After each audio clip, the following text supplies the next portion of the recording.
So I just want to start off, Cody. It's really cool having you on here. Heck yeah, stoked to be here. I first started fishing probably right around the time fishing started taking off on Instagram, kind of just happened to come in right then. Yeah, and cool. You were one of the guys who I was really looking at where it's like, man, I don't even know if you were working with anybody at that time, but it was like, this guy's just out there doing it. Fishing, yeah. And it was fish, awesome. Heck yeah. Yeah, I love to fish. That's what I always tell everybody. From bluegill to bluefin, you know. Yeah, you mentioned that at the toy drive, and I was like, man, that's a good set. Yeah, and I was like, exactly. I'm like looking down. I'm like, does anyone have that on a shirt? Like, no, I don't think so. Yep. Oh, we got Fish All Brand. Let's go. Well, it's a good thing we took off those lateral vision hats this week. What's up? What's up?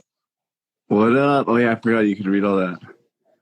Yeah. So, yeah, that's my first time. We got Fishing Squad on the line. Guys, stay tuned for that drop with Credo and SoCal. Right. You know what? I'm gonna read something about that real quick. Nick asked me to read a little something. So Credo Art and SoCal Fishing Squad collaboration will be dropping this Friday, 7 p.m. Price will be $50 for a box. You get a fully custom spotted bay bass color scheme swim jig painted by SoCal Fishing Squad. And you get a fully custom spotted bay bass print from Credo Art, along with a couple hand poured grubs from Credo, limited to 24 pieces. Heck yeah! Yeah, it's gonna be sick, man. So yeah, look out for that on Friday. Yeah, those lead heads you make for fire. They look so good. Custom legs. Yeah, all the paints and everything. Dude, that spotted bay bass color, that's going to slay. You already know that there's spotty on spotty crime out there. So yeah.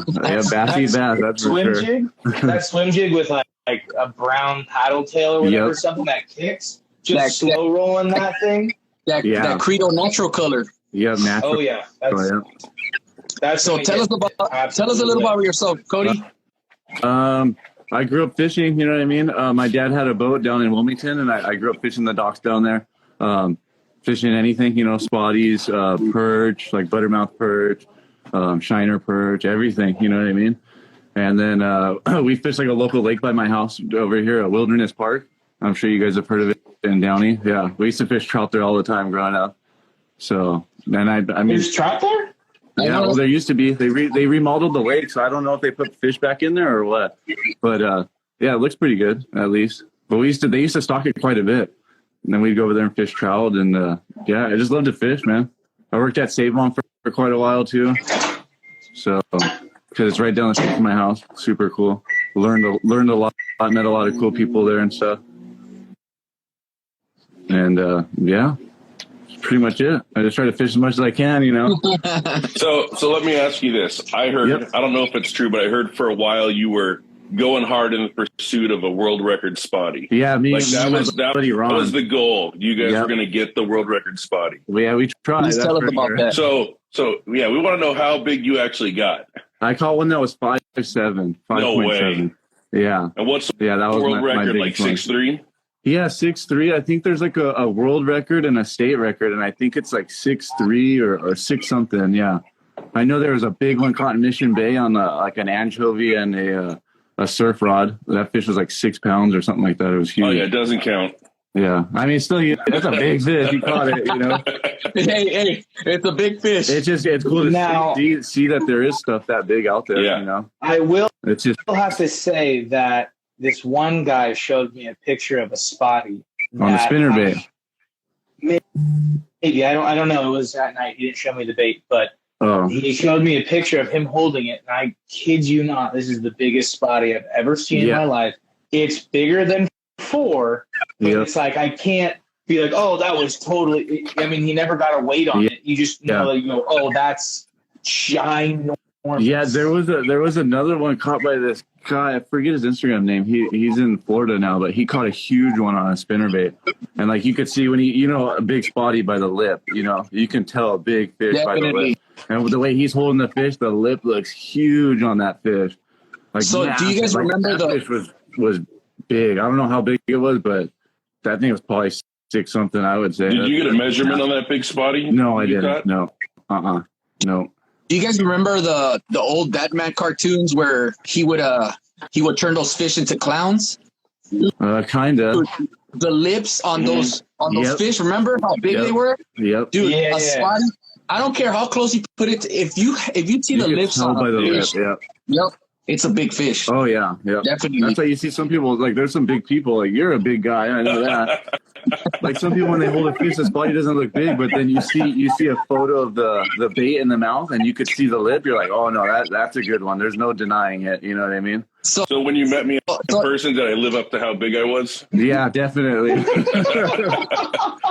Now your fish look even bigger. Now that I see him, I'm like, holy crap! So if that fish looks small when he's holding it, it's small. I don't exactly. even take a picture with something that's smaller than legal, but I hold like a 15-incher up. It looks that big. Yeah, exactly.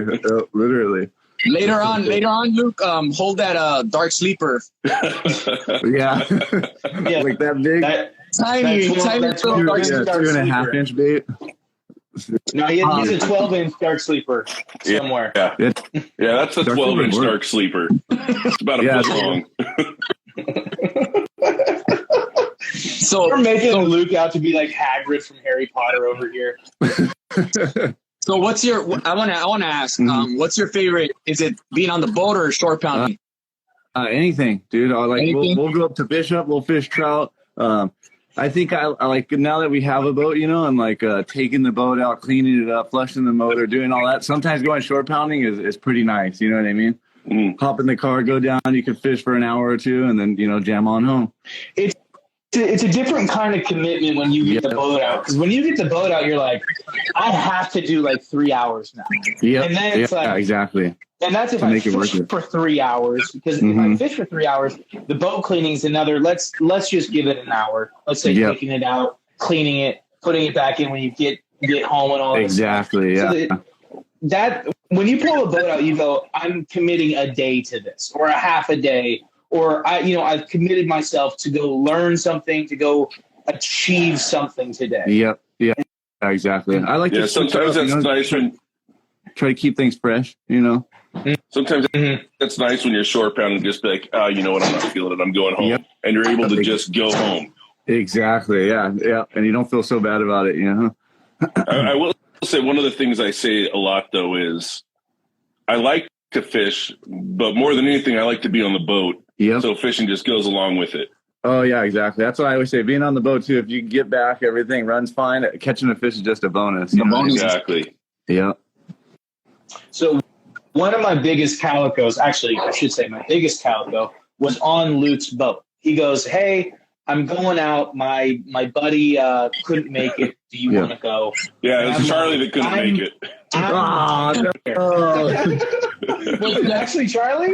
Yeah. I had a conversation with Charlie goes, that's too early. I'm not waking up that early. Nice. My goodness. No, it's not even that. I was gonna, dude. I was probably gonna get home like around 11 or 12 that day. Yep. He's talking about meeting up at 3 in the morning. I'm like, I'm not meeting at 2 to launch at 3. Yep. So I couldn't. I couldn't get it. I had a conversation with Tracy about that. It's like fishing is one of the only sports where you have like fear of missing out. You know what I mean? Like when you're like, I don't really want to go, but fuck, if they end up getting them, I'm gonna be so bummed. Yep, that is the hardest feeling. I had a trip that I couldn't go on.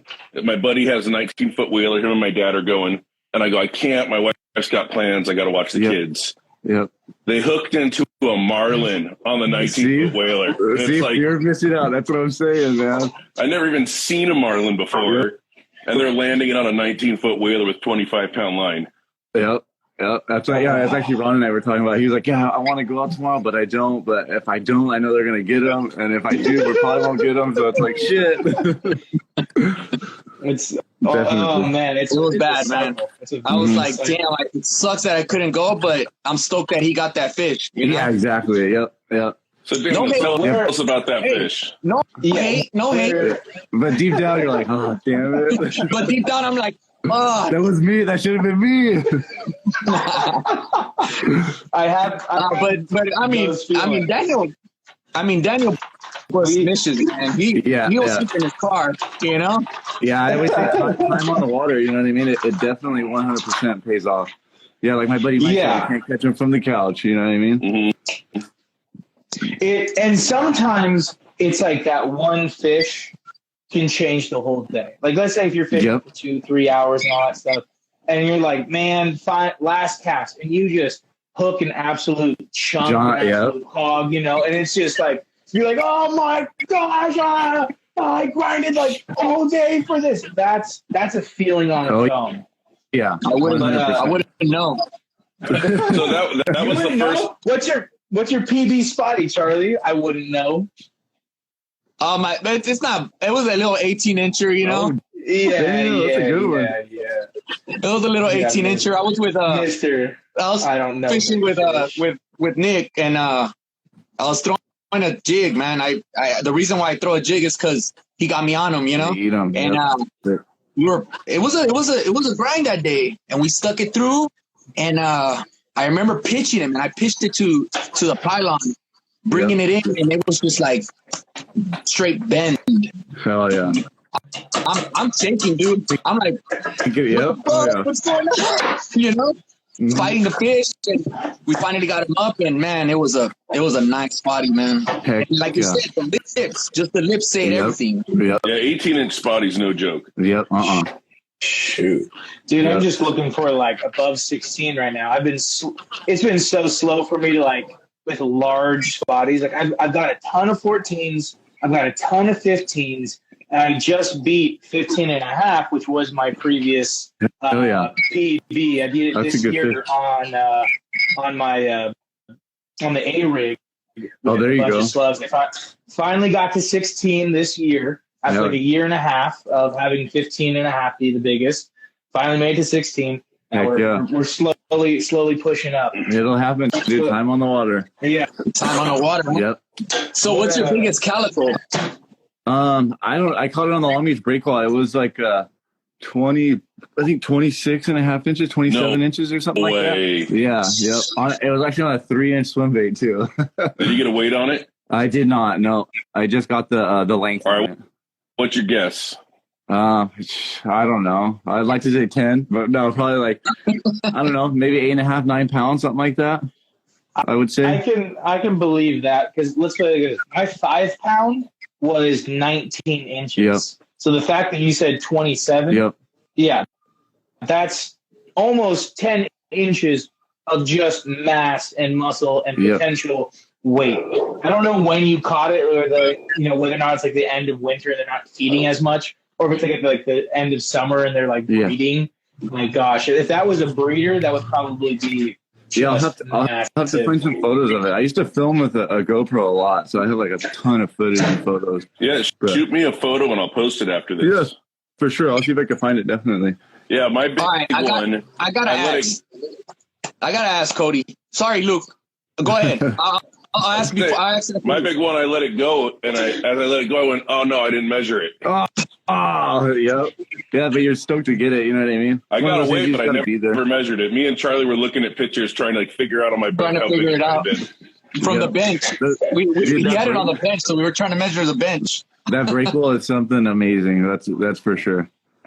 100%. So I have to ask, man, that sand bass your wife caught. How big was that, man? It was we weighed it. It was 7 pounds, I think. Was it 7? It 7. Right? Yeah, 7. Screams in the background. Was it 7? Yeah. That's insane. Yeah, she thought she wanted to be a big calico for sure, but still stoked nonetheless. Dude, big sand bass is still cool. Oh man, that thing was pulling. So I watched her like put her foot up on the rail, you know what I mean, and then start cranking hard. I was like, oh shit! So I grabbed the neck because I was like, that's got to be something good. So yeah, that was super cool to watch though. That's cool, man. My best stories are around like getting the net. Yeah. We took Anthony out. Let's say last month. I love when I hear that. Get the net. Oh. Yeah, he's the most nonchalant guy. He has a 5 pound calico on, and he's just like, "Oh yeah, this is a pretty good one." Like, "Oh, so cool!" Like, basically just nothing. If that was me, I would be screaming my head like, "Oh, yep, get the net, get out of here!"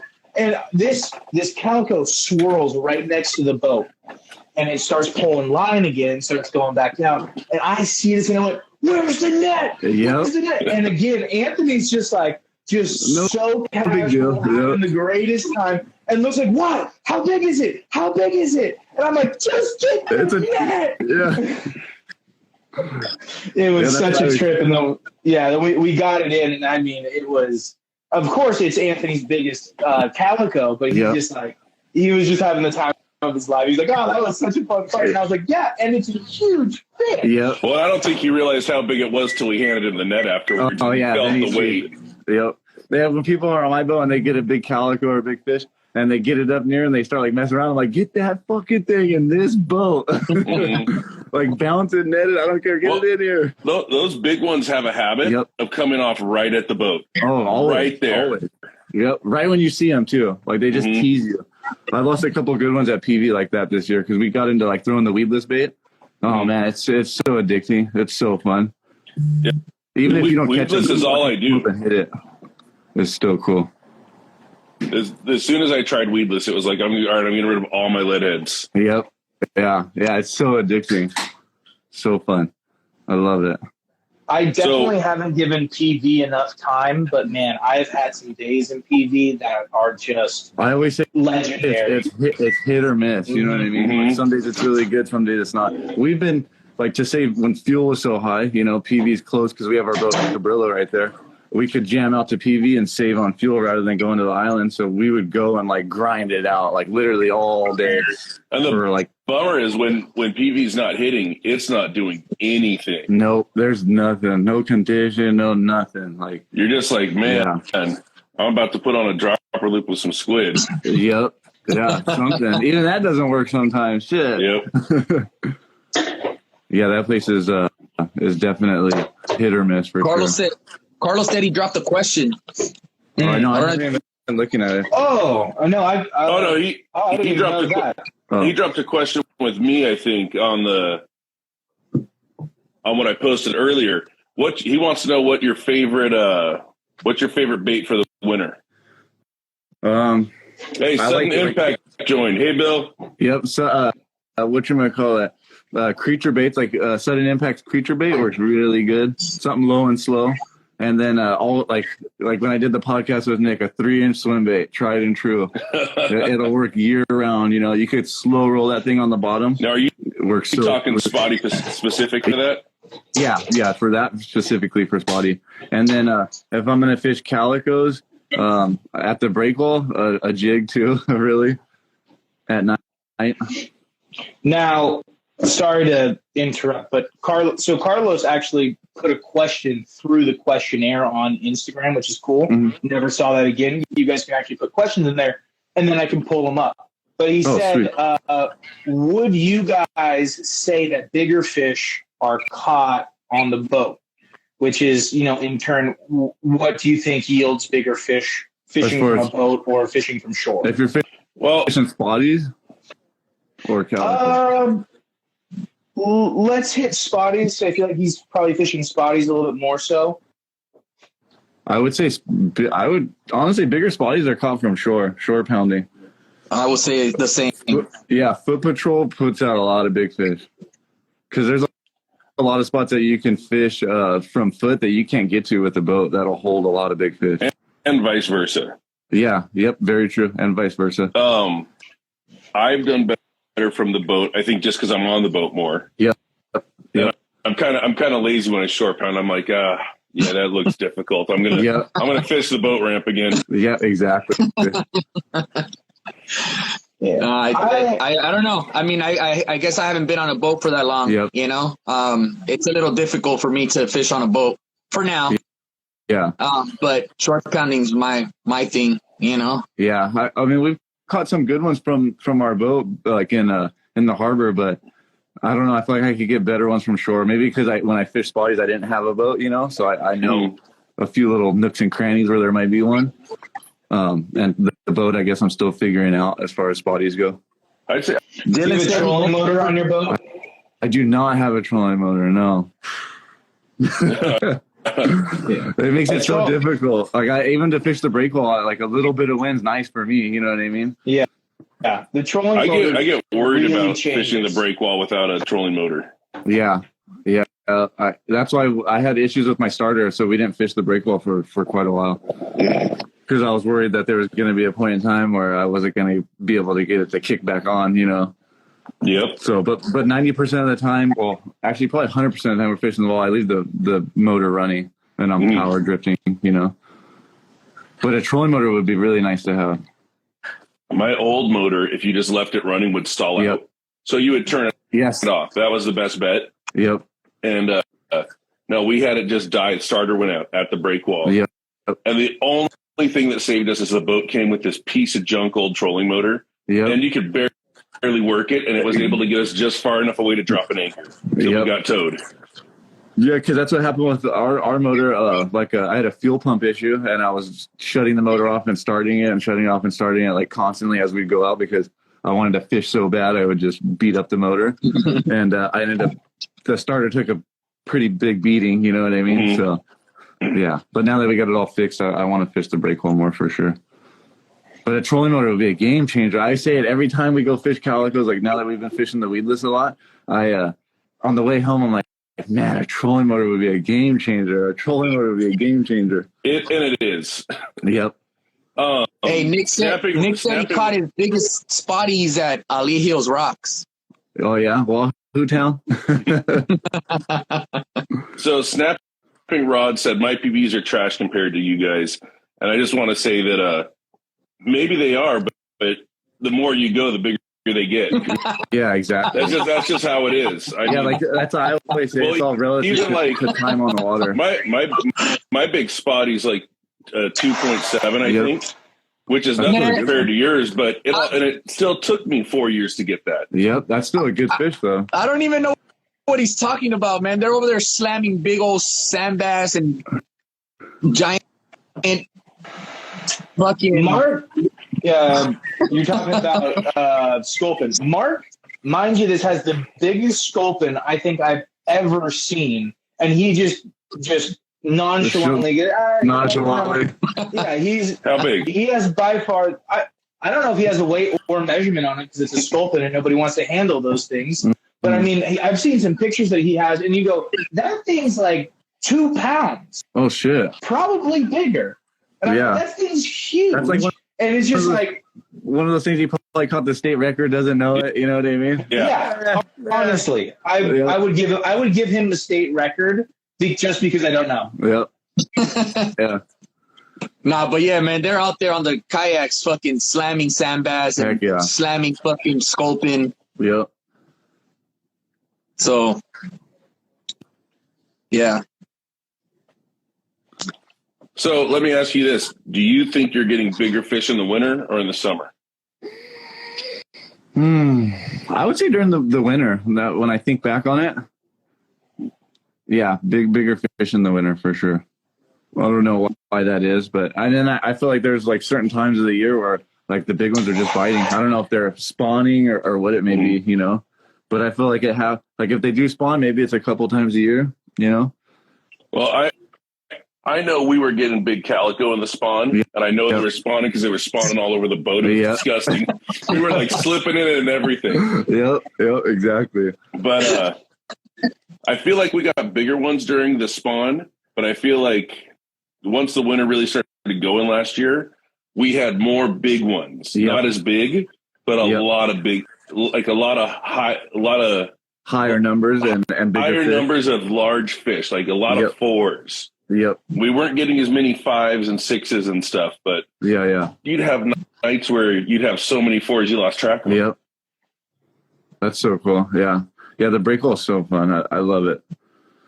And it's so close, which is so cool. Everybody goes to Clemente and stuff, you know, which, I mean, it could definitely bite, but this is in our backyard, you know, and you have a chance of catching a 10-pounder on any cast. A lot less gas. Yeah, a lot less gas. Literally. You could fish the breakwall probably 10 times for as much fuel as it takes you to get my problem is if it's smooth enough to go on that long run, it's smooth enough before I start getting sleepy.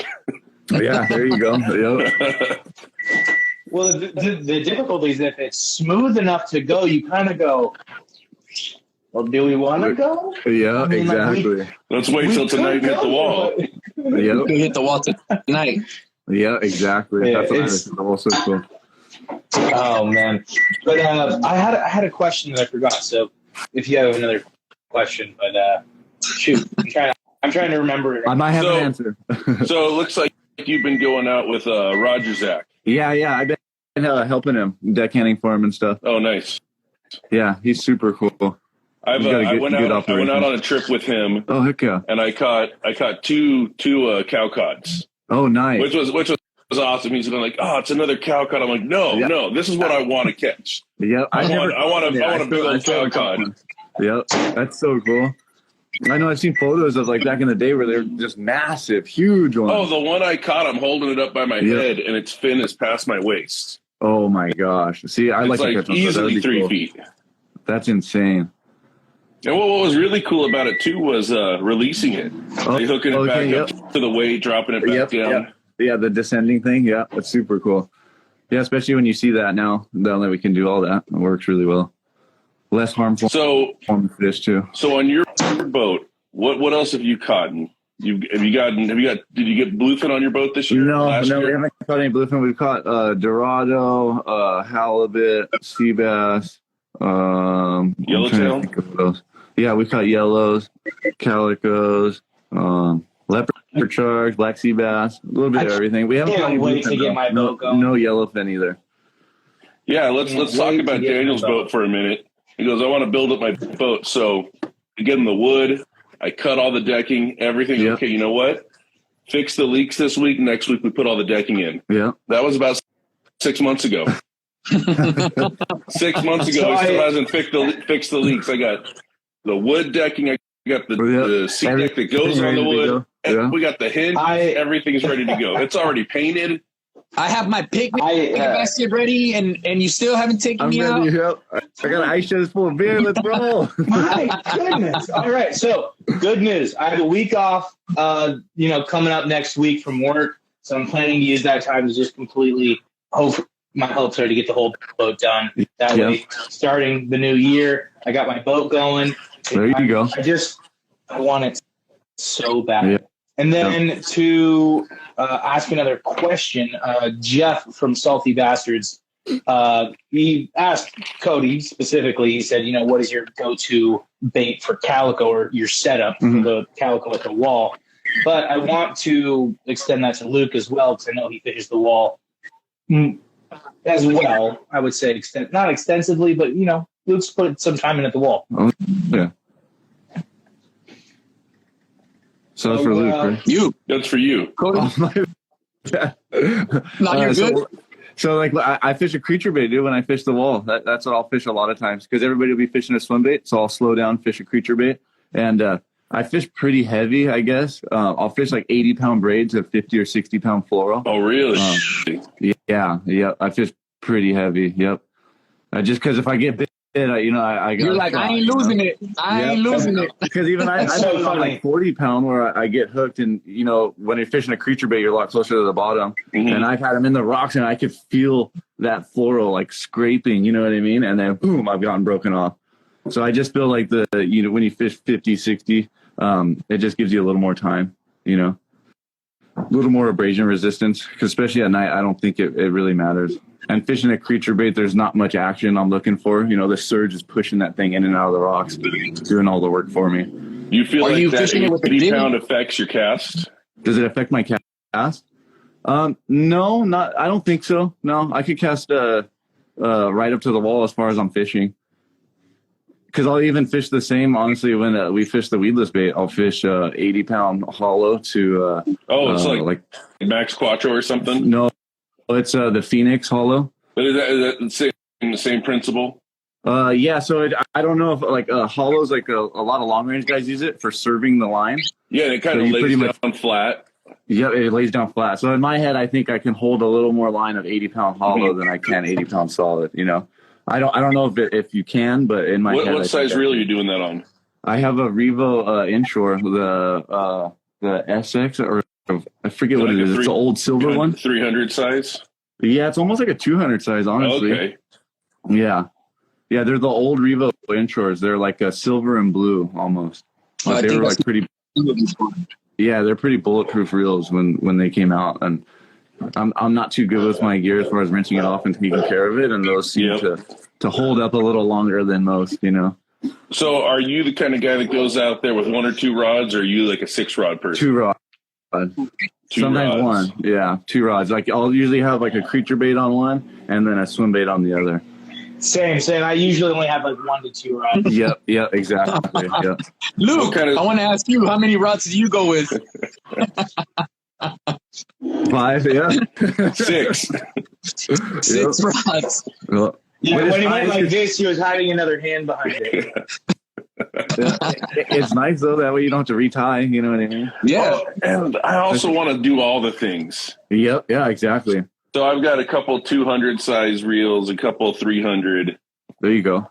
And then I'm throwing different weights on them. They're all set up different. Yeah, all different baits, or all pretty much the same baits? Oh, no. All throwing different. all the baits. Yeah. All different. Different. I see. That's perfect. That's smart. No, yeah, and that's something that I like to do too, because it's so annoying when you're like, man, I wish I threw this. I was just gonna say, yeah, because me taking 2 rods, I'm at a huge disadvantage because I'm probably only gonna throw a swim bait or a creature bait, you know, and I'm not gonna. But I'll think about trying something else, but I'm like, nah, I'm not gonna retie. But you're probably tied straight on too, so you can't. So you got to retie every time. Yeah, exactly. And I can't really bite 50 or 60 pounds my teeth anymore. You know what I mean? yeah, exactly. You know, I was there when you did that one. Why are you biting it? What do you bite? Yeah, exactly. That's what Tracy always tells me. There's pliers right here. Like, oh, I know. It's just to have it. It's just it literally is. Luke and I were at Catalina, and he's fishing the back. He's hooked a couple of barracuda, a couple of yellowtail, and hooked and broke off yellowtail. Didn't land them. Yeah, I'm good at losing them. I'm real good at losing them.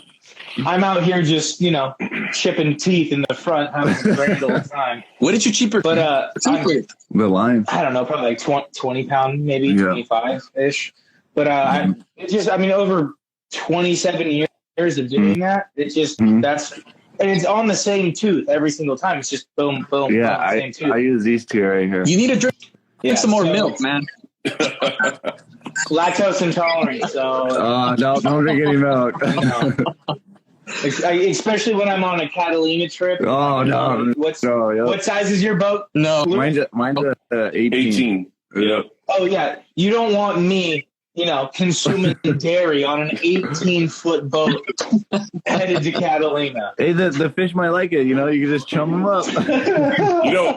Me and Daniel haven't talked about that trip too much, but I'm going to couple cool points. I almost never lose yellowtail. I can count the amount of yellowtail I've lost on one hand. I've really got my drag set loose. Yeah. I play them in. I don't fish them around a lot of structure in my normal spots. I caught 2 that day and lost them both to my drag being too tight. So I'm pissed. Really? Yep. And then we go to camp on the beach. Beach is all rock. Oh no! Beach is all rock. It's like, dude, we can't even set up our tents. Yep. And then on top of that, I dropped my ladder in 18 foot of water, and Daniel free dives 18 foot down and gets the ladder and gets it. Merman over there. Merman. FYI, guys, Daniel used to be a lifeguard. Yeah. So is me. So. All right, I'll know who to call. Yeah. I might be a little bit far away for you to call if something happens. That's where I'll float around and wait. Hey, and also, Luke, Nick said don't give Daniel a cigar because he'll drop it on the front of your boat and burn your seat. Oh, don't give me a cigar. Don't give me dairy. Don't even take me fishing. It's fine. I'll do it shit. Oh, shit. That's what you say. I'm going to have my own boat soon anyway, so it don't matter. So let me ask you. You said your second rod usually has a swim bait. What swim bait you like? I fish a lot of island plastics. Yep, island plastics or like whatchamacallit, MC too, like the Viejos. I like how soft they are. But I used to fish those quite a bit. But the island plastic is probably like one of our go-tos. I've never seen the island plastic. Yeah, this guy like a 6-inch. They make a 6-inch, a 7-inch, weedless, 3-inch. He pours all kinds of baits. But he's based out of San Diego. This guy Robert used to pour them. They were kind of like hard to get a hold of, but ever since I've been able to get a hold of them, they work pretty good, man. They have like a little coffin tail on them, so they kick pretty good. Nice. Yeah. See, I wanted to do a coffin tail too, but No. You didn't want to do a coffin tail. You wanted a picture of a coffin on the tail. Yeah, I'll have to send you their Instagram. You could check out their baits. They're pretty cool. Yeah. I also wanted to do a coffin bait or a coffin tail. I wanted to do something like that, but I think it'd be too hard to get it out of the mold, Luke. So we started with that, and then we progressed into. I've never really poured, so I'm not sure. I'm now pouring up right now. When you say you really I did can hear the have you done it before? Yeah. What's that? I said you said you really didn't, but have you done it before? Yeah. My buddy Ron used to pour in his garage I call them like Frankenstein baits. You know what I mean? Like cutting two baits in half, gluing them together, making a mold. So I messed around with him a little bit doing that, but I never really got too much into it. What's funny is that's how I make my prototypes. Yep. I get like style baits. I want this style with this body and then this, and then I go, all right, then I'm there with a little lighter, and I go, I guess, all right. Yep. I'll check the swim on it, and then I'll go, okay, I'm going to draw this out. This is going to be cool. Yep. That's why I always need the creativity on how everybody does it. And then when I see how the bait's made, I'm like, whoa, I would have never thought about that. So I tripped out on when we did the toy drive, seeing like the big swim bait industry, you know what I mean? Like seeing his custom baits next to us. Like it blew my mind how much money people were spending on those baits, dude. Holy crap. So you were over there with Demiki, right? Yeah, Demiki, yep, with Daniel. We fish a lot of Demiki stuff. So what do you like from Demiki? Everything. Their knockouts are really good. I fish on the breakwall quite a bit. For spotties, we fish the backdrop and the axe blade a lot, and then even their jerk baits work pretty big. But we're pretty big fans of that backdrop lately. We've been using the hell out of it. It works really good. That was a good answer. I don't know if Demiki's in here, but you know. No, he probably won't be. You got your boy with the political responses. Yep. Yeah. Yep. Daniel always takes care of us. All their products are really good. Some tackle shops have them, some don't. You know what I mean? Probably, I think the easiest way would be to get it off Tackle Warehouse, because Tackle Warehouse stays in stock with quite a bit of their stuff. So what rods are you using? Phoenix. Yep, I've been using it for like spotties. I've been using the Phoenix Super Flipper. Interesting. Yeah. Just I like that thing. It's got more backbone. Yeah, because I used to fish the 866L. Mm-hmm. I think it was a black diamond, and that's the one that when Tracy's car got stolen, that one got taken, and like it was like more sentimental value. You know what I mean? I caught my PB Calico on that one. The PB Spotty I caught on that rod and everything. I just kind of find something similar to that rod, you know. And so for calicos, you're using the M1 inshores. Yeah, I'm using it's a 896 ml or something like that. Mm-hmm. I'd have to look at the model number. It's an older rod that I got off of a guy I used to work with. Yeah, my last two, I wrapped my own. I did Rain Shadows. Oh, okay. But all my other ones are Phoenix. I love their stuff. Yep, I really love Phoenix. Yep, they take care of us. So I've always fished their stuff. So what's nice too is if you have a problem, you just drive it down to the store. Yeah, and they moved closer to my house too, which is even awesome. They're right down the street from Save On now. So they're in Santa Fe Springs, and they've always been local. You know, they were in Downey for a while, and then Bellflower. So, and they're really good about their warranty. Japan Graham wanted to know if you're using the medium light. For the Super Flipper, I'd have to look. I have my rod right here. Let me see what the spotty is.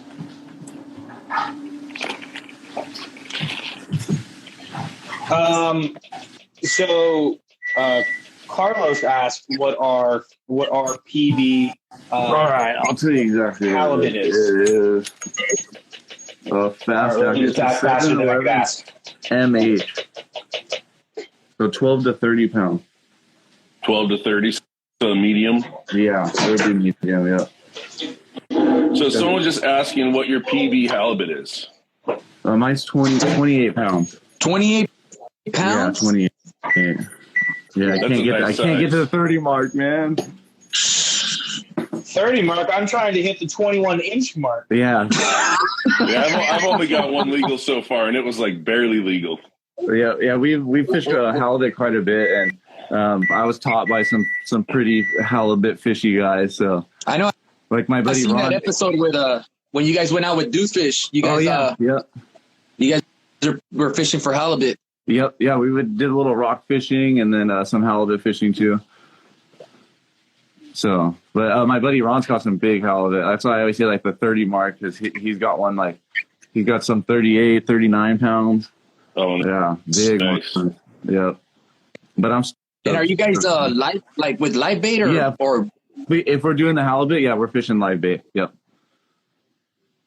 trap live. Yep, what's your biggest on artificial? Halibut, nothing crazy, like illegal, maybe like 25 inches, maybe something like that, like an 8-pounder, I would say. Yep, like Kevin, my buddy Kevin caught one in his float tube in Newport. It was I think it was like 26 pounds, 27 pounds on the A-rig. Oh, geez. Yeah. On a float tube. Yeah, and I guess he kicked up to the beach, you know what I mean? And then like drug the fish up and then grabbed it by the gills right there. That's insane. My biggest halibut recently was on the A-rig. Yeah. I actually missed two decent, probably 20-inch halibuts this year on the A-rig, just because when they get up there, they just turn. Yep. And again, I'm fishing for spotties, so I kind of have it buttoned down, and then it's like I see them and I'm like, oh shoot, so I back up, and then they just take off. I'm like, dang. Yep. They like that. They like the A-rig though, 100%. Mm-hmm. They do.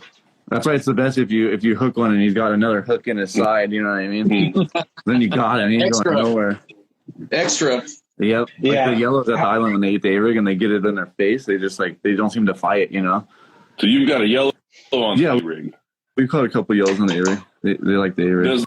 Gotten broke off by a couple too. Does the A-rig hold up or does it get destroyed? Yeah, the Recon one, dude, it holds up. I mean, we put that thing through hell, man, and it holds up. I've had one that we fished for like almost all summer, and we caught Cuda on it, like multiple Cuda and Bonita at the same time, you know, because we're fishing 5 hooks, multiple calicos, caught yellows on them, and that thing seems like you could just keep fishing it until it pretty much snaps. You know what I mean? When I was in Florida, I was thinking about throwing my A-rig, and one of the guys was like, I'm pretty sure if a snook hits that, it'll destroy it. And I hear about a yellowtail hitting it. I'm like, yeah, because you have so much metal. Snook's not hurting if a yellowtail's not. No, the yellows will eat it, definitely. So Delilah said, I caught a 26 from shore with an old school Berkeley gulp. Hell yeah. Yep. I've done that at Bora Bora, but I couldn't pick it up, man. There was no way. There was no way. Yep. It broke. I mean, we tried to pick it up from the line, and as soon as he shook, it was a done deal, man. Yeah, it was gone. The line. Yeah, you gotta get your hands on it. You just have to freaking grab them. I could have. If you can. The grub is a huge, or not a huge, but the grub I would say is a definite producer. Drop shot. Ray has just joined. What's going on, Gary? What up, Gary? Hey. Yeah, drop shot's deadly too. Yeah, I've got a handful of halibut drop shotting a white fluke. Yeah, or something. Yeah, that's like the number one thing. 6 to 10 inch range. Is is the golden spot for sure. Yeah, if you're gonna target halibut, I would say the drop shot would be the number one thing to do for sure. How high do you like to have it off the ground? About 8 inches? Yeah, I would say like 6-8 inches, something like that. Not too big of a drop shot? No. Like, I mean, as light as you could get away with, really. You know what I mean? As long as you could feel contact with the bottom at all times, then you're good to go. That's why I feel like it's like with anything, you want to make it look as natural as you possibly can, you know? So as light as you can get away with is probably the best option. I feel like half ounce, though, like you could fish at low tide, high tide, and it seems to get bit no matter what. So what when you throw your creature what are you pairing it with, or what do you? Oh, a warbait skirted head. And it depends on color. Like I like natural colors, you know, like reds, browns, blacks even, because like a lot of the crabs and crustaceans are black and red. So and then I'll pair it with like a sudden impact, their little craws that they have. Yeah, they work really good. And then I'll just match like the bait to the style of head I'm using. You know what I mean? Kind of keep it color coordinated. That's why I was stoked to see at the event that they poured all the colors, because I've been telling Shannon, like, I was like, the creature baits, man, the creature baits. Those things. Yeah, they had a lot. They got a good size one too. Yep. Yeah, that's why they have like the small one and then the little bigger one, which is cool because you use a smaller one for spotties, the bigger one on the wall. But those work really good. And usually I'm fishing half pound, like I was saying. Nick said he got your custom jig coming. Oh, I'll take it. Yeah, that's why I always see his stuff and I'm always like drooling on it because it's like, damn, dude. He does a really good job. You're not the only one drooling. Yeah, I bet. All of us. I think all of us drool. Yeah. He has all of Instagram in his hands right now with all of his paint jobs. Yeah, they look so dude, good. I just go through. I tell him all the time. I'm like, dude, I see that you have a story going. And I go. Yep. I get my bowl of popcorn and I flip through. I go, oh, that's a nice one. This shit, here's the problem with it. I'll be scared to fish it. Here's the problem with it, and it's because I'm a painter. Yep. I'm like, that's some really nice quality paint. Yeah. Like, I'm not even looking at the jig anymore. I'm like, I think that's a House of Color shimmering shoe. I don't even see that, but yeah. When I first got my hands on one of his jigs, I was like, I'm not throwing this, you know? Right? I'm just gonna save it. And then on the mantle, you know. Yeah. I'm like, it's too much to lose, man. Yeah. That's why I feel like those guys with those big swim baits. I'm like, I would never throw it. I mean, I'm throwing a lead head on 60 pound. You know what I mean? What am I going to throw that on? 150, you know? Yeah. I was fishing with a guy and I painted him some stick baits and we came across tuna boilers. Yep. I'm like, let's tie on those stick baits. He's like, no, there's one on the wall at home. And I'm like, no, we're tying them on and catching tuna on them. Yep. He's like, no, seriously, tie on something else. I'm like, he's like, I don't want to mess them up. I didn't paint these to go on your wall at home. I painted them to catch tuna. Yeah. Okay, so this motherfucker turned as Corrado 300 or Tatula 300? I'd say Corrado 300. I don't know if I fished a Tatula. I'm Tatula all day. Tatula?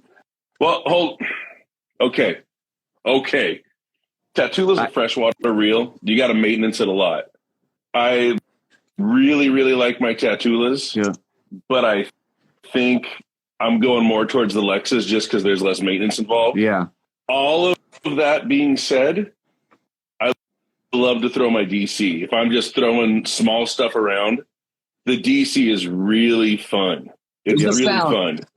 It's a sound. Yeah, it's just the sound. It doesn't even work that good. But no, if like for example, when we were in Florida, we were throwing the really light stuff, but we were throwing it for tarpon. So some of these tarpons were up to 15 pound plus. Oh shit! They're still small for tarpon. Yeah, but you want to have a big reel. Large. Yep. And I was throwing a Tatula and I was throwing the DC, and that Tatula put a hurting on them a lot harder than the DC. Yep. That Tatula's got easily double the balls. Yep. When I worked at Save-On, like seeing a lot of the products there, I would say that Daiwa has a lot more quality as far as their fishing reels go than Shimano, from what I've seen. You know what I mean? I don't know now, because I don't see them as much, but I feel like Daiwa was a lot better made product. I think I was talking to Shannon about it, and he put it pretty well. He said if you get a Shimano, they don't change their stuff all that often, so it's not going to be as cutting edge as Daiwa, but you're going to be getting parts for that a lot longer. You're going to be able to do repairs a lot longer. But I have Shimano stuff. It comes down to preference because I know a lot of really good guys who are Shimano all day. Maybe me not being as good, Daiwa works better. Yep. Takes a little bit of the curve out of it. I have Daiwa, Shimano, Abu. Like even like my bigger reels for like tuna and the yellows and stuff. I have Daiwa, Shimano, and you know that's pretty much it for the bigger stuff. I've been kind of moving to for bigger reels aside from the Trinx 500, but for my bigger reels, Okuma, I've been moving to pin. No, pin. Yep. I'm really. I sold my Avets, and it was like, all right, I can sell this Avet and buy 2 pins. Yeah, pin's good too for sure. Luke, but are you talking about your conventional reels or your conventional? Your low price? My conventional, I've moved to all pin pretty much. Well, Penn makes a bait caster now. That's I have. You have 2 of them. Yeah, don't you have one, Daniel? I do. I am a fanboy of Penn for sure. I'm not jumping on that wagon. I want to fathom. Yes, I My do. Jigmaster, I do. But man, I gotta get one. Yeah, the Penn Fathom's great. I mean, I've used it for spotted bay bass. I've used it for calico. I've used it for sand bass. That was everything that I caught my Dorado on this year.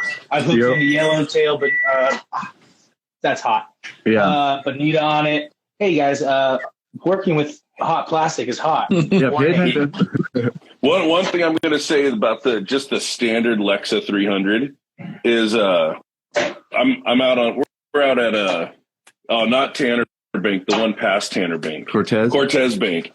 Me and my dad are at Cortez Bank, and he's on a tuna, and he goes, I think I'm going to get spooled. And I go, why you just caught this thing? Why would you be getting spooled? He goes, well, this reel doesn't hold a lot of line. And I look down and he's got a 300 on there. Oh, and I'm shit. like, what are you doing with that? Why is that reel even on this trip? And he goes, oh, you bought it for me for my birthday. I wanted to use it. And we only landed 3 tuna on that trip, and one of them was on that 300. Hell yeah. And so nice. And I can't even count how many yellowtail I've seen them land on that. Yep. Yeah, they're bulletproof reels. I mean, there's been a lot of big fish caught on them, 100%. So the Lexa 300, huh? The Lexa 3. That's what I caught my my big Dorado on this year. Is that the one? Is that the one we were looking at the show? Yeah. I found a good deal on eBay, so I might jump on that because that Fathom, man. I don't know. Yeah. Until that Daiwa sponsorship comes through, you just got to go to eBay. Low key, man, all the time. That's right. Japangler Graham was asking Lexa 300. I said, yeah, I use the 3 and the 2. I don't really use the 4 as much. That's kind of turned into my deep jigging reel. Yeah, there you go. Yeah, it's a little too big. I got the big handle for it. There you go. Heck yeah. But yeah, I've got big hands, and the 400's too big to be casting at bass with. Yep. That's the type about the Trinx too. The Trinx 500 it's a big reel. Well, the Trinx 500 is great if I'm hooking into a tuna. Yep. Yeah, exactly. It's a huge reel. But even I caught a Dorado on it, and I only caught one. It was like, this isn't even fun. No. That Dorado came into the boat so hot. Yeah, I was going to say just grounded into the boat. Yep. I don't know. I've never fished for Dorado. This was the year. Yeah, you should have done this year because there hasn't been a better year. This was the year, man. They're going to come in the harbor. Shit. At this point, they almost did. How sick would have that been, though? It could happen. Bananas. You never know. You never know. Oh, yeah, big tuna came in the harbor. I'm sure there's Dorado. We've caught yellows. Have you ever seen them in the harbor? We've caught yellows. I've never seen Dorado. There was one. What about tunas that were in the harbor? Yeah, there was one Dorado that went into berth 55, and somebody free gaffed it, and then there was another. There was another big yellowfin that ended up in the harbor, in like LA Harbor, and this guy Danny that I know ended up gaffing it, free gaffing it, and getting it. And then I know a couple of people that have caught yellows in Marina Del Rey as well. Yep, we caught them inside Pedro. Mm-hmm. Yeah, you never know, dude. It's fishing. You know what I mean? What about tuna? Have you ever seen tuna in the harbor? I've never personally seen it. No, just that story of my buddy that gaffed one. That was a yellow fin, not a yellowtail. Yeah, yellow fin. Yeah, big one. I think it was like 70 pounds or something like that. Yeah, crazy. Let me ask you: have you come across any of those broomtail groupers? No, I haven't. I want to say I've hooked some. You know what I mean? Mm-hmm. But it could be a big calico. But that's what's there's cool about a way that of big calico pulls, and then there's those other type of pulls where you're like, yeah. I wonder if that was a black sea bass. Yep, I've hooked some stuff where it's just like you can't stop it. You know what I mean? Like it starts to pull, and you're just like, oh my god. That's when I'm like, yep, grouper, 100%. Well, one of the things that I've learned is now I can tell. At least I feel I can tell if it was a calico or not, because calico has a jerk to the pull. Yeah, it's like this. It's not that halibut bounce. It's like a snap, snap, snap to the pull. Yep. Where you get that other thing that's just a solid pull, but not quite as fast as a yellowtail. You're like, man, something just cruised right on out of here. Yeah, exactly. Have you fished the wall a lot? Have you caught any sea bass on the wall? Like white sea bass? Yeah, white sea bass. Yep. I've never caught one. No. Nope. Dang. I want to. Yeah. Yeah, because we've Tracy's hooked a decent one on the outside of the break wall, and I've heard of people catching them on the wall. All right, I got a little white sea bass story. I'd gotten off a tuna trip, so I had all my tuna rods hooked up, and I called my dad and I said, "Hey, I'm going to take my wife fishing. Why don't you just stand by if there's an emergency at school and the school has your number." Yep. So we went out. We went out to Iser's, and just because I didn't have this trip, we just tied dropper loops to the tuna leaders. It was already all tied up. Yeah.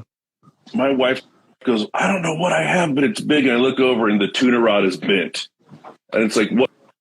Wait a minute. And I'm like, yeah, just take it slow. Yeah. Then all of a sudden it's just gone. And I go, what do you think that was? And she goes, I saw it. It was about the size of a person's leg. And I go, oh, man, I wonder if there's not white sea bass out here at Iser's. And I went to a white sea bass convention that night. And he goes, yeah, if you're on too heavy a line and your drag's not set right, it'll make a little hole in the mouth and the hook will just slip out. Yep. Yeah, it just like, wears a hole in my face. Yep. That was a sea bass. White sea bass. Yep.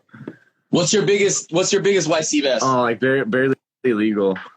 I think 31 inches or something like that. They got to be 28 to keep, and mine was like 31 and a half, I think. That's that delicious size. Yeah, very good. Yep. I kept the ivory plates out of it and everything, but nice. I want to get one that's like a 60 pounder or a 50, even a 30 pounder, I'd be satisfied with. You know what I mean? But you see those. I'm hoping for a 28 incher right now. Yeah, but you see those people with like a 60, 70 pounder, that they're holding up. It's like, insane, man. Yep. But that's like insane. I just tell it's a whole nother obsession. You know what I mean? Mm-hmm. Like it's all out of sleepless nights, going out there being cold, and grinding it out for a big one. It's a lot of hard nights on a boat like me and you have too. Yep. We don't have a pilot house. Nope. Yeah. That's why I want big mounted lights. No, I don't have anything to hide from the weather. Like I'm in the weather. You know what I mean? That's what sucks. That's why I want to do like a little fiberglass the bow end and stuff, but it's just more work and more time off the water. So exactly. It's like more time not fishing. Hey, Nick said he got a 47 pounder. Look, Decker knows about big sea bass. Ghost. Yeah, Nick, we can all make up stories. I have a 53 pounder too. I got two of them actually. If there's not a picture, it didn't happen. Yeah, exactly. I got double drop. I would love two to get 53 pounders. Awesome. So what's your Daniel? What's your ghost story? Oh, my white sea bass story. Oh, I don't know if I want that on YouTube. Shoot. Do tell. So, well, let's put it like this. It was one hell of a fight, and I lost it at the kayak. Oh no! Did you see it? It potentially could have been Corbina, or like a jack smelt, or I heard it had yellowfins, but I'm pretty sure it wasn't a yellowfin croaker. I'm pretty sure it was a white sea bass. You can see that purpling on the back a little bit, but it's really unclear on what it really could have been. But I'm going to go with a white sea bass. Yeah. Jeff said it was a croaker. He said he was right next to you. Jeff's half blind. If we're gonna call it a hell of a fight, it better not have been a croaker. Oh yeah, you gotta tighten up your game. I was bent over on the on the kayak. It was spinning me around a little bit, teeter-tottering as like the Catalina Express goes by in Pedro. Shoot, I almost flipped. It was that much of a fight. Dude, that day we went out kayaking, I was with Jeff on the other side of the wall, and not on the break wall, but where we were at, and something fucking smacked me, dude. Like it literally almost pulled me off the kayak, man. No joke. Black sea and I'm bass. a little dude, man. It's probably perch. It's probably perch. It was the craziest perch. That's what I always tell people. If I lose a spotty, I'm like, dude, it was an 8-pounder. They're like, really? I'm like, who knows? I lost it. Oh man.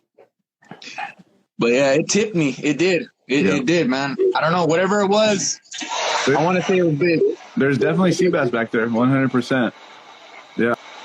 I've seen them. Tracy's caught a legal on that backdrop, that little dimicky backdrop. We've even caught a big black sea bass back there too, like in the LA harbor. Especially that. I'm never so deep. I'm never one of those guys who looks at pictures and goes, where were they? Yep. But you posted one picture back there, and there was like this waterfall, and I had to send it to my friends. I was like, I don't care where they were. Is that place here? Because I've never seen it. Yep. And then a while ago, we ended up cruising by there, and I was like, oh, okay. Now you That's remember where that is. Yeah, because that's why, like, a lot of people, when they come on our boat, they'll take a photo, like, oh, you want me to blur the background? I'm like, no, dude, it's all good, because you still got to go to the spot and get them, you know?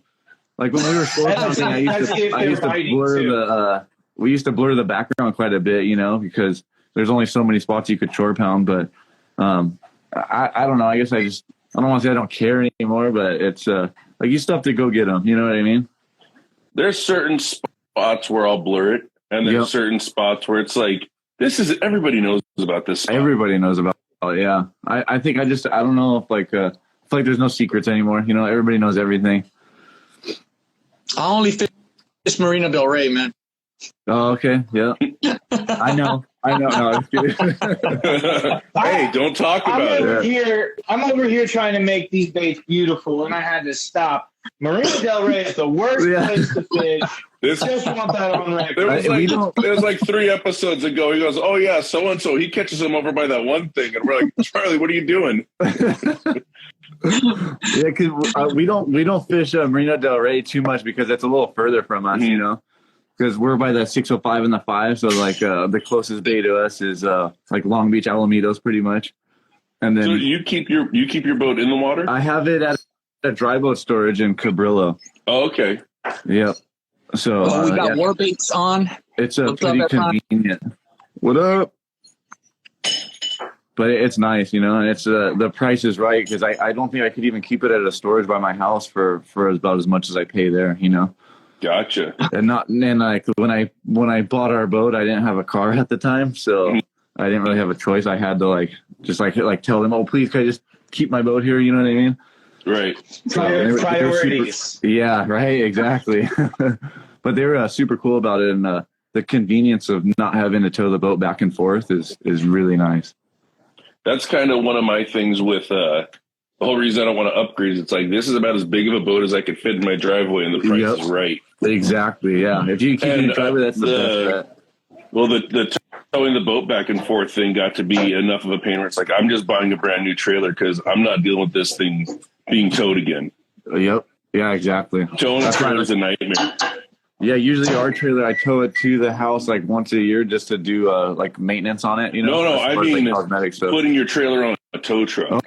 Oh yeah, I've had wheels come off twice, and it was like, nope, brand new trailer, double axle. Yep, yeah, the double axle makes a big difference because one wheel falls off, you just keep going. Exactly. You know what I mean? You could ratchet strap the one side up, and you're good to go. It makes it nice. But yeah, single axle, you're shit out of luck if you lose a tire, and then the damage to your boat that could could happen, you know, on top of it all. No spotties at MDR, only Opal eyes. Opal eye are fun.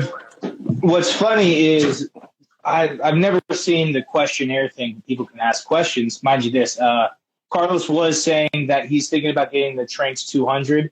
Is there a better option that's similar, or is there just a similar product in general? The DC 200 looks sick. Yeah.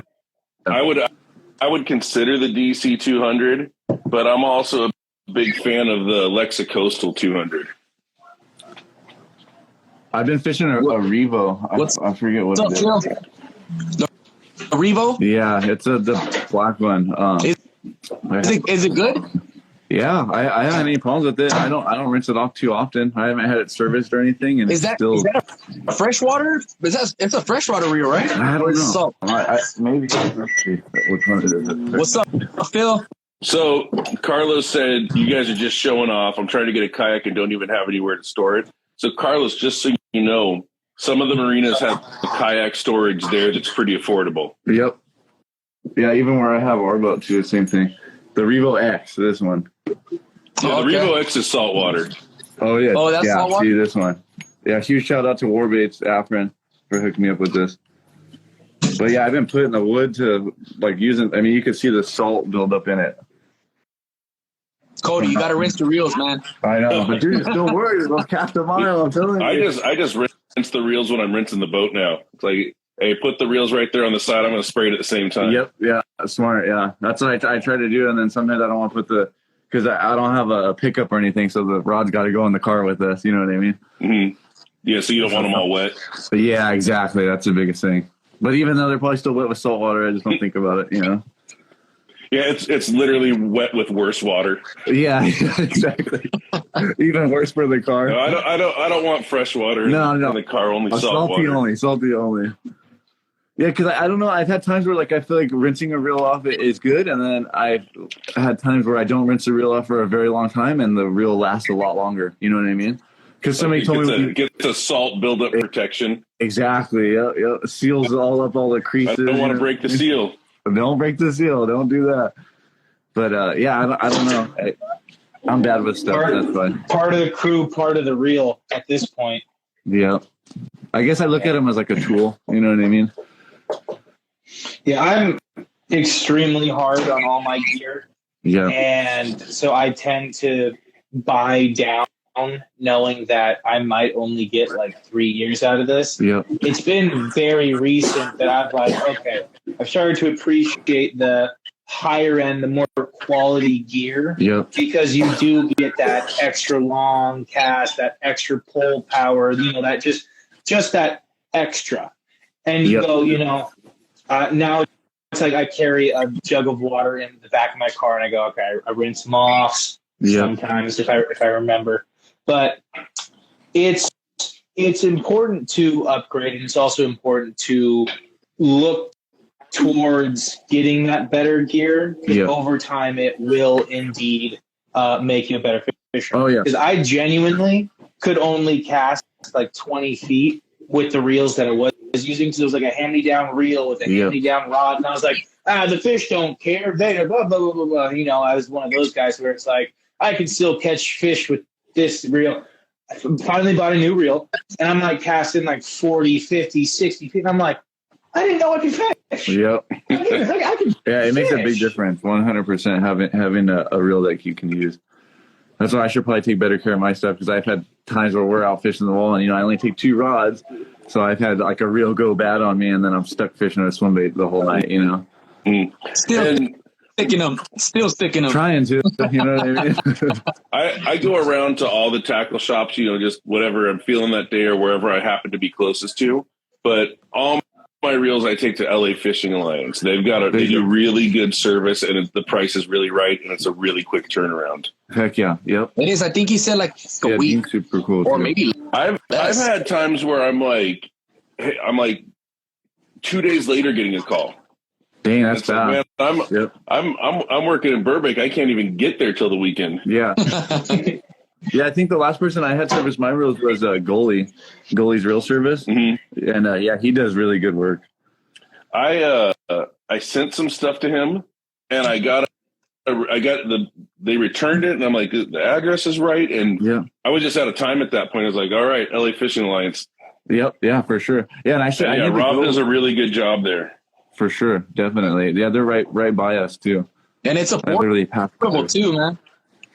Yeah. I definitely need to take care of my reels. That's why I'm not stressing out on it right now, because it's starting to mellow off the season. You know what I mean? But I don't want to wait until I'm like, oh man, you know? Yeah. And if anyone's trying to decide, do I want a Lexa or do I want a Tatula? Well, I take in the Tatulas a bit more often for servicing. Yeah. Yeah, the Lexus probably can take a little more of a beating for sure. The Lexus go in considerably. Like, it's almost like a 1 to 3. Mm-hmm. Hey, but the Lexus. Phil said he needs you, Cody. What's that? Phil says he needs you. Oh, no, Phil. Come on over, buddy. But yeah, talking about getting real service, I need to get my real service, man, but I haven't had a chance to go. Yeah. I called and I need my reel. Yeah. I don't want to leave it. Too busy fishing. I don't want to leave it. Oh, yeah, exactly. Yeah, you got to have working stuff for sure. It makes a big difference. I mean, I genuinely am, though, too busy because I'm fishing. I mean, I have like a car rod at all times just in case. I'm like, oh, I got 20 minutes. Let me go over here. Yeah. But, oh, my gosh. That's the one that could just walk out and fish. Yeah. Yeah. Yeah. When I was in the field doing plumbing, I had a rod in our work truck for sure. All right, we're being asked, what's your favorite fish to catch? Probably calicos. Yeah, it has to be calicos, honestly. I grew up fishing trout, and I have a real soft spot for rainbow trout, brook trout, brown trout, just trout in general. Yeah. And I mean, like, up in Bishop, like you mentioned, Cody, there's spots where I missed this year, but I'm not too sad because of the water situation right now. Yeah, it's like, man, I usually go like once or twice a year, and I didn't go this year. So if you're talking about an itch, I'm right there with you. I'm like, let's go. We haven't went this year either. Mm-hmm. Yeah, I'm about to hop in the car and just be like, all right, just me, it's okay. I got this. Yeah, exactly. But I would say trout are definitely up there. I don't really know if I have a favorite besides just catching fish. Yep. But you gotta have a favorite. You gotta have a favorite. Fine. Trout. God. Trout. What about you, Luke? So, yeah, mine's calico. And I was just having a conversation a while back with my buddy Andy. And he was like, no, yellowtail's the best. I said, you know what? When you're sitting there fighting, there's nothing like pulling a yellowtail. Yeah. But there's something about the hunting that's involved in fishing for calicos with artificial bait. Yeah. And just there's more of a hunt to it. And then there's also that like, you're reaching into a dark hole and going like, am I pulling out the one? Yeah, exactly. The one. Pulling out the golden one ticket. And I think largemouth has been fun recently too. That's been interesting to learn because I've just recently started fishing largemouth. Heck yeah. Yeah, that's not something I've done too much. Only like my local park lakes over here, but exactly like same here. Yeah, like big stuff. What's your PB? Big mouth, large mouth, big mouth, large mouth. I don't know. I think I didn't weigh it, but I would say like 7 pounds or something like that. Oh, that's a nice fish.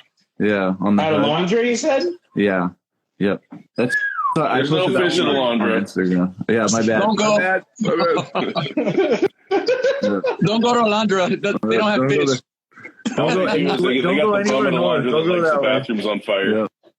Yeah.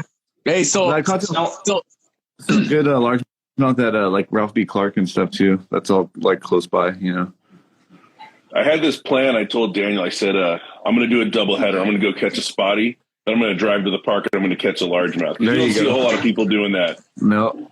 And I go, okay, I'm going to catch that spottie real quick and then I'm off. That way I got some time to put it at the park. Yeah, that's smart. It took me 4 hours to get a spottie. I'm like, it's light out. It's not even dark anymore. I'm going to the park with the light out. Yep. And I'm like, I'm fully committed to I'm not catching a largemouth now.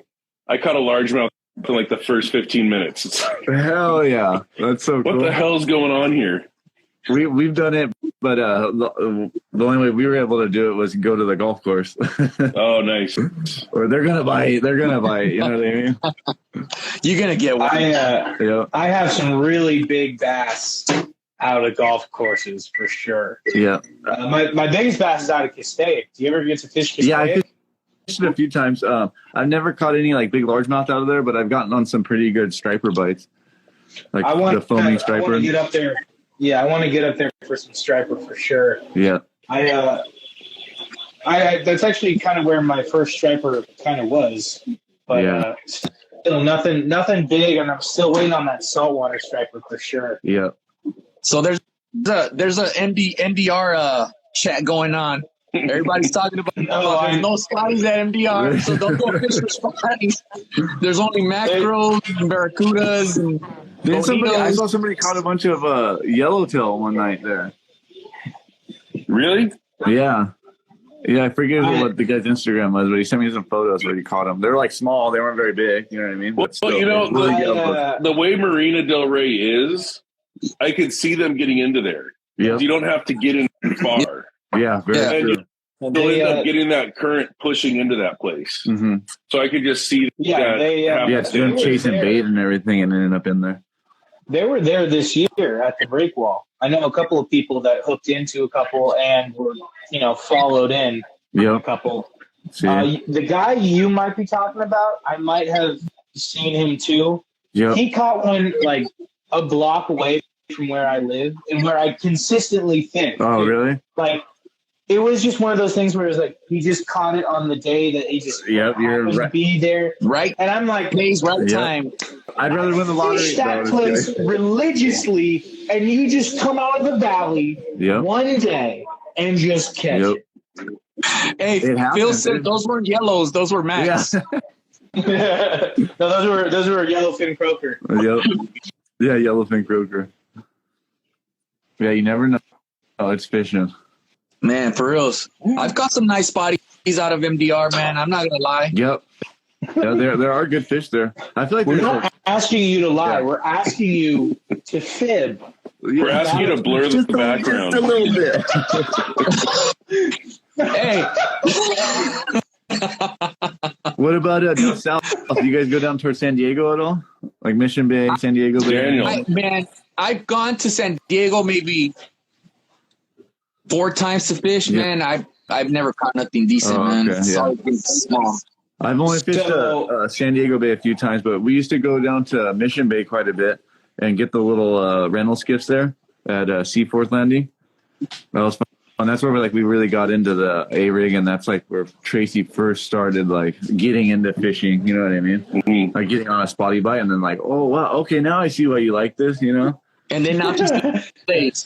Yeah, exactly. Now if I want to catch something, I just don't take her with me. You know what I mean? So I went down to San Diego before I was married and before I was really into like the bass fishing scene. Mm-hmm. So I would go down there and be like, oh, let me just try rather than like really try to fish. It was more like, I'm just going to try for a couple of minutes, blah, blah, blah, if I don't catch anything. So I have been, but I want to say like preference it with, I've never really fished it well enough. Yep. But I know Dan San Diego the Fishman. Yeah. The what? There's that. So Dan the Fishman and I, we used to go down to the bait barge, and that was a trip and a half because I have every other Friday off of work. Yep. So I would get off of work, I'd make baits, I'd drive to his house. It's like 8, 9 o'clock. We'd drive all the way down to San Diego, kayak all night, and then drive back up. I would get home at like 7 a.m. Yeah. It's like I'm going on like 27 hours, just wide awake. Yeah. And so it's like I've put my time in a little bit, but it's not like up here. Up here, I can be like, all right, this is where I want to go. I'm going to map out here. This is 10 feet deep to 12 feet deep. I'm going to throw that ledge right there. There should be some eel. Over there is like, who knows? Yeah, exactly. When we first fished, our bay compared to their bay fish, like, I mean, Mission Bay specifically, fish is completely different than our fishery. Like first time Ron and I went down there, we got a rental skiff, and our buddies have fished down there quite a bit, and like we went our separate ways. You know, we fished it like we would Long Beach, and then they fished it like they would San Diego. And they call us like, I don't know, 45 minutes later, like, how you guys doing? Oh, man, we're struggling. I got like 2 bites. I'm like, how you guys doing? They're like, oh, he's got a 2-pounder. We got like 50. And then we come to find out they're all out in the eelgrass. You know what I mean? Just out in the field of grass, out in the middle of nowhere. Mm-hmm. It's crazy. Yeah, you don't even know to look for. No, it's find the bait, find the fish at that point, really. But those guys up there, man, they're fishing docks too, man. They're catching some big ones, dude. Yeah, that kid Gavin or whatever his name is. I post his photos quite a bit. Him and his buddies, they're sticking some big ones down there. I mean, they're hitting big largemouth too. Yep, both. Yeah. Oh, I know. Yeah. Nate's always posting some big ones up there, man. Oh yeah, Nate's a fishy guy. Yeah, him and Nick too, and then Jeremy, all those little guys, the California current guys. Those guys are pretty fishy, man. They put in a lot of time though too. No, they fish a lot. Yep, they do. Yeah, whenever they can, you know what I mean. They're getting older though, so they got life going on. You know, every time I talk to them, but they still sneak it in when they can, and they stick some good ones, man. Yeah, see, we're trying to make a name for LA. Into that now. Yeah. What's that? I said I'm the old man, so I'm the opposite of that now. It's like everyone's grown up. I get to do what I want. Yeah, exactly. Yeah. I'm out here just trying to make a name for LA. I feel like we're left in the dust compared to San Diego. People are like, oh, spotted bay bass, San Diego. Yeah, their fishery is crazy. We got some good ones out here, man. I would say we have bigger fish. You know, like a bigger population of bigger fish. I would say. I don't know if it's just because of we've got size. Yeah, we have size, but they have numbers. I mean, you could go out and catch 100 fish, you know, in a day out there. Well, when they had that LA Fishing Alliance tournament, I know like the top 5 or 6 people were not from San Diego. No, I know exactly where they're fishing too. Yeah, they're all from Long Beach, LA, Pedro, you know.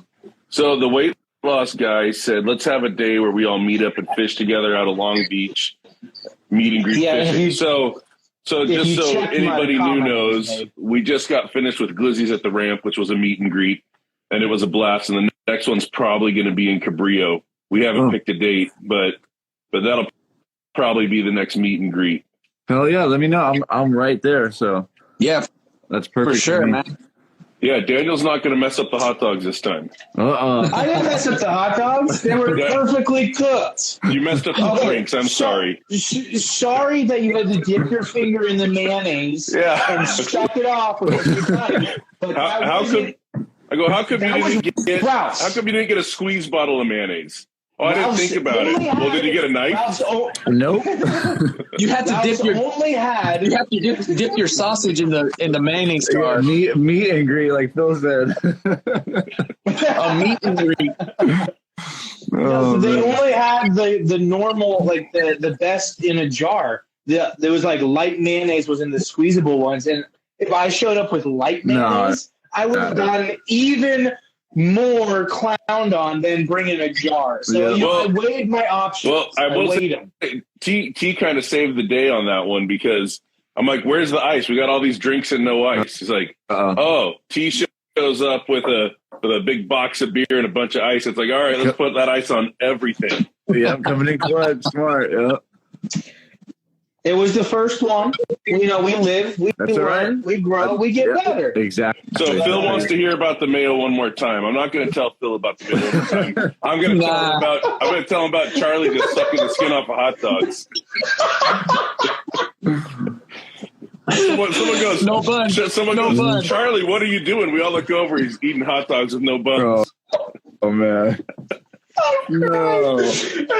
We had like 2 buns left. Hey, I guess it's alright if you don't make eye contact. After we made fun of Charlie, somebody had to do it and keep it in secret because we had 2 buns left. Charlie was the first hot dog to go down skinless. So my thing is like, there was somebody else there that had, a trimmed up hot dog, and I did it in secret. Just everybody was, making fun of Charlie or something. Because again, I had 2 buns left. I had the brioche buns hidden in the car. We still had like 6 of those. I had to start passing those out. And I'm over here eating it bunless. That ended up being pretty good too. I think almost 30 people showed up. Heck yeah. Yeah. That was cool, man. Where'd you guys do that one at? At MDR. Oh, You're not going to believe this, but it was MDR and nobody caught anything. Nobody caught a damn thing. Yeah, because there's no fish in MDR. So that's why we need to change the location, because nobody caught anything. Yep. I don't know if you can catch anything at Cabrillo, but you never know. You never know. Well, the nice thing with Cabrillo is everything's so close for the guys that show up on kayaks. Yep, exactly. Cody, super close. John just sent you a bunch of little hearts. Oh, yeah. Let me see. Oh, yeah, I see it now. What up, John?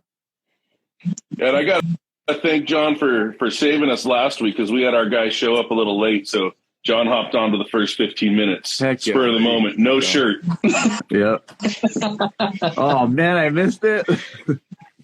John was fully clothed at the Fishmas thing that Reeling with Rich did. Was disappointed. Yeah. I went to and it was actually really good.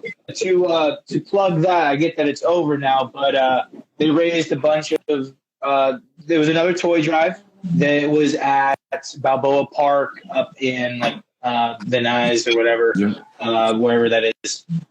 But it's really cool. They had a lot of people there. They had a freshwater bass derby, so they had winners. They gave out a bunch of prizes. They had vendors.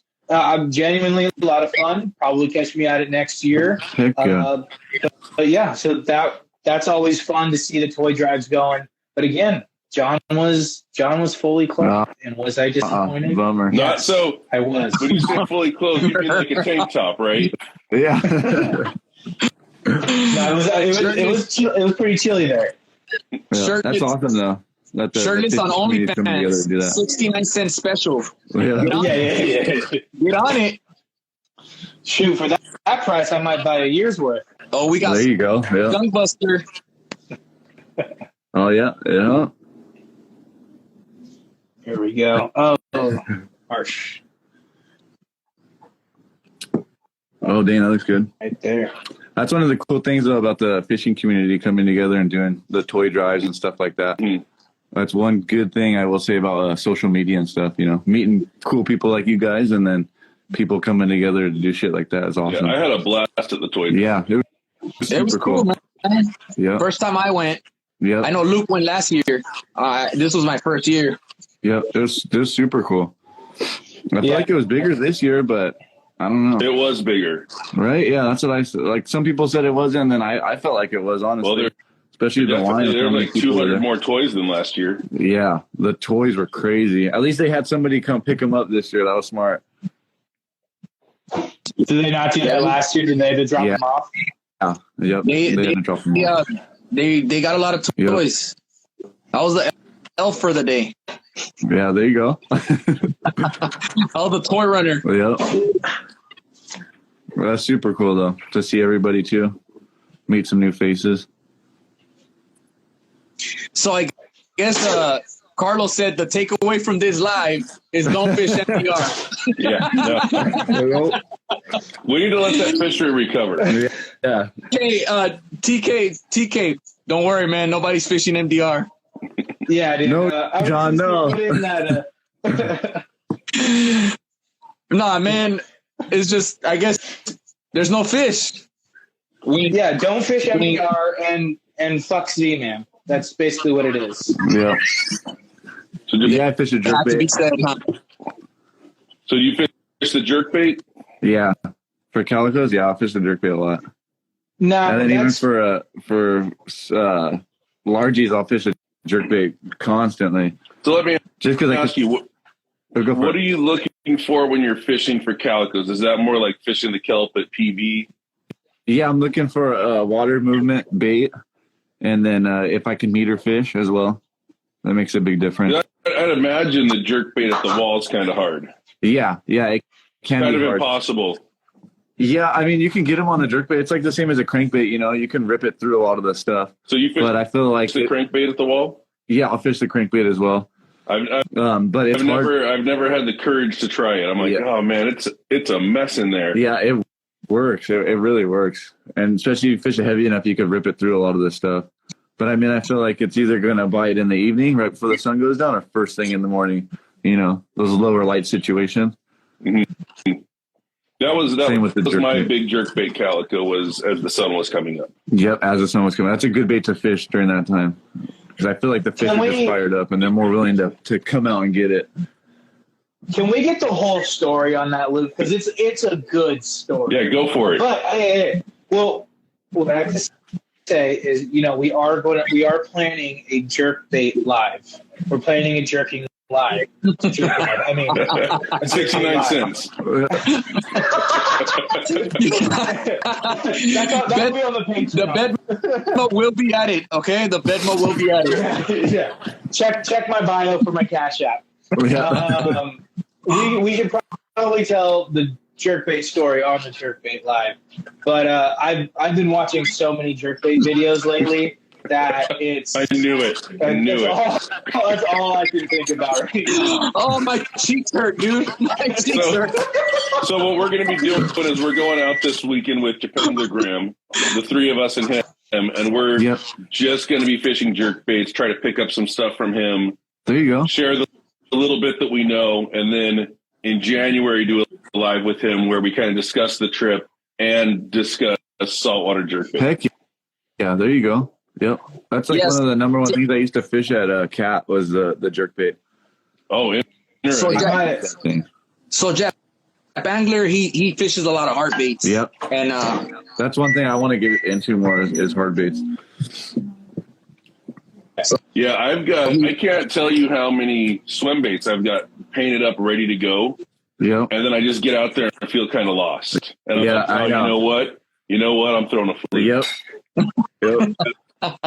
That's like where you just got to take that bait out, you know, or you're just your hard bait box and nothing else. You know what I mean? Again, Luke, there's, you know, soft jerk baits such as flukes. Yeah. Now I know this because I've gone through every Wired to Fish and tactical bassing video in, you know, the 12 hours that of my work day. Yeah. I just sit there with my phone and I absorb.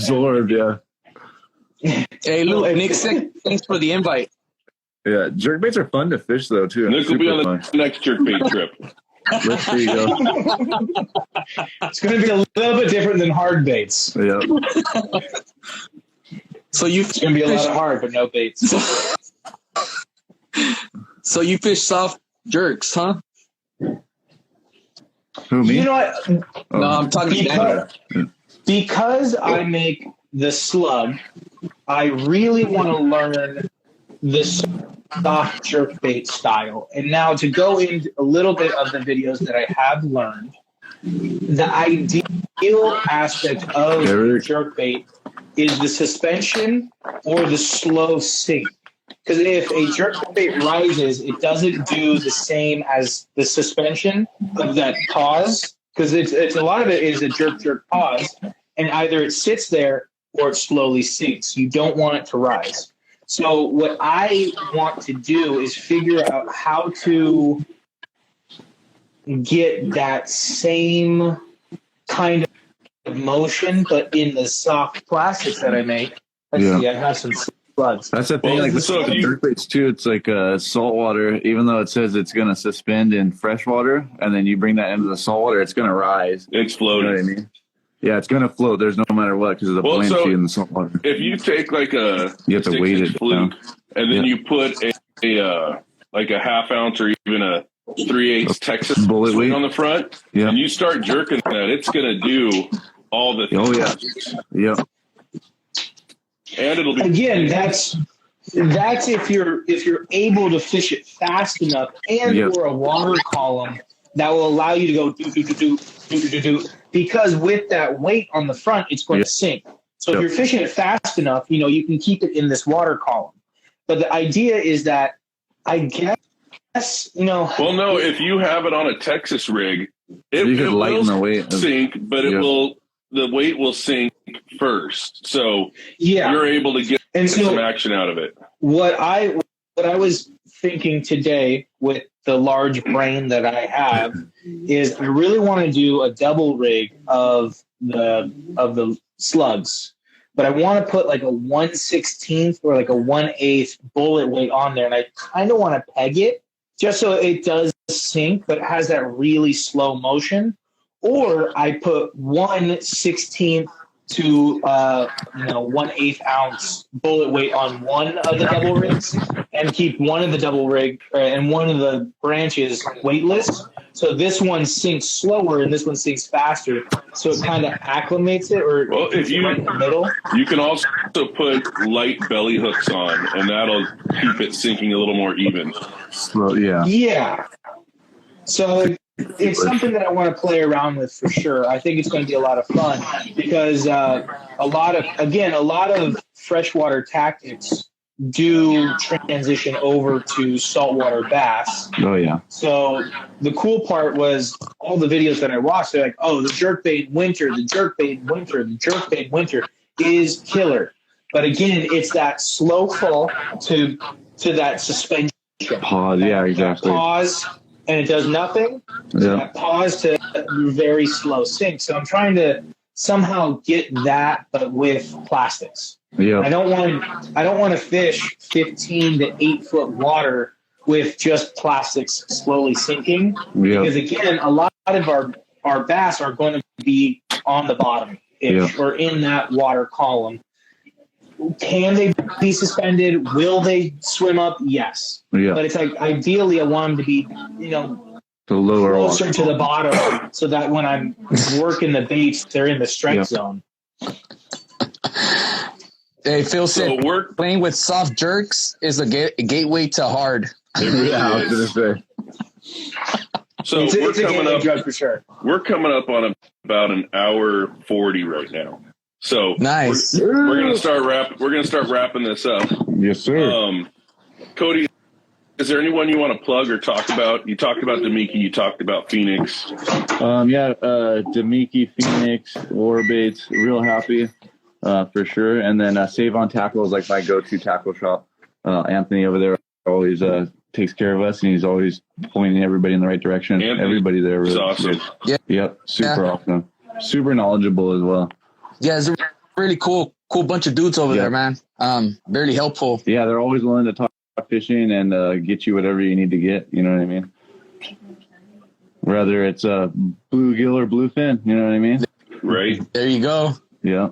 And Luke, because we have you, do you know any of the Sudden Impacts at Save On? Can you plug Sudden Impact? They've always got something at Save On. I'm not sure what their current line is, but I think they're at Save On, they're at Performance, and they're at Bob Sands. And I know at Save On they have. I know at Save On they have the little torpedoes. Mm-hmm. Yeah. Sometimes you gotta ask them too, because sometimes they'll have the trout, which just for anybody listening, the trout's kind of my go-to for big fish. I've caught more of my big fish on the trout than anything else, the 6-inch trout. Yeah. And sometimes the trouts are kind of buried over there. So if you ask them, they're behind the counter buried. That's because the guys are probably hiding for themselves. Right.